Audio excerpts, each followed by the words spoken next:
பண்டை காலத்திலே எவ்வளவு பெரிய வரலாறு படைத்த இனம் என்பது இங்கே இன்னைக்கு ஒரு கடாரம் மலேசியாவில் இருக்கிறது.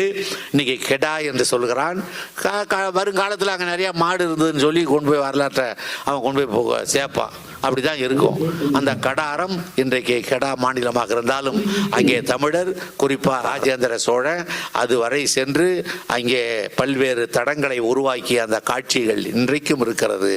ஆனால் அதற்கான ஆதாரங்கள், தரவுகள் அதை பதிவு செய்யப்படாத காரணத்தால் போய்விட்டது. அது மாதிரி இங்கே அங்கோர், அங்கே போய் பார்த்தீங்கன்னா இந்த பக்கம் தென்கிழக்கு ஆசிய நாடுகளே நம்ம நிறைய தமிழர்கள் அந்த காலத்தில், குறிப்பாக நம்முடைய சோழ மன்னர்கள் மிகப்பெரிய அளவிற்கு அவர்கள் பயணித்து தன்னுடைய கடல் ஆளுமையை நிலைநாட்டி இருக்கிறார்கள்.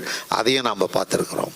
அந்த வரலாறுகள் உலகம் முழுக்க இந்த பக்கம் கங்கை கொண்டான், கடாரம் வென்றான், இதெல்லாம் நீங்கள் பார்த்துருப்பீங்க.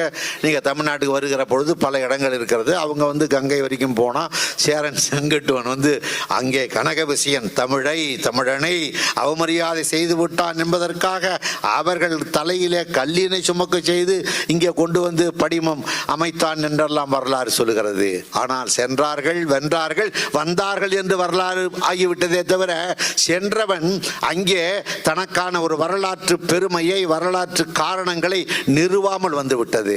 நமக்கு இன்னைக்கு அடையாளம் இல்லாமல் போய்விட்டது. அப்படிப்பட்ட பழமையான குடி ஒரு பொதுவான நடைமுறை வார்த்தையாக பெருமையாக என்று சொன்னால் கூட அதில் ஒரு உண்மை இருக்கிறது. கல் தோன்றி மண் தோன்றா காலத்தே முன் தோன்றிய மூத்த குடி. மண் தோன்றுவதற்கு அடிப்படை கல். கல் தோன்றி மண் தோன்றா காலத்தே முன் தோன்றிய மூத்த குடி என்ற பெருமை மிக்க இந்த குடி.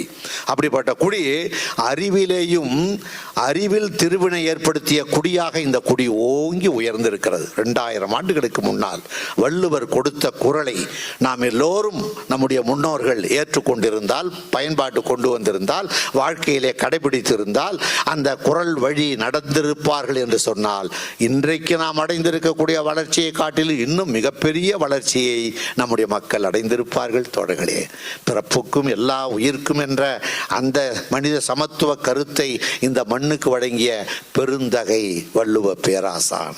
அந்த வள்ளுவத்தினுடைய வாழ்க்கை 1330 குறள், 2660 வரிகள். இதை மனப்பாடம் செய்ய முடியாதா? கம்பராமாயணத்தை மனப்பாடம் செய்தவன், மகாபாரதத்தை மனப்பாடம் செய்தவன், பல்வேறு சங்க இலக்கியங்களை எல்லாம் மனனம் செய்தவன். வள்ளுவத்தை ஏதோ பாடத்திற்கு படித்தவனாக மதிப்பெண் பெறக்கூடிய அந்த அளவோடு நிறுத்தி கொண்டார்கள் என்ற வருத்தம் உண்டு. இந்த குறளின் பெருமையை பறைசாற்றுவதற்கு பல மாநாடுகளை கண்ட மண் தமிழ்நாட்டு மண். அதை மாநாடு போட்டு பெருமைப்படுத்தியவர். கை அடக்கத்திலே 50 காசு அன்னைக்கு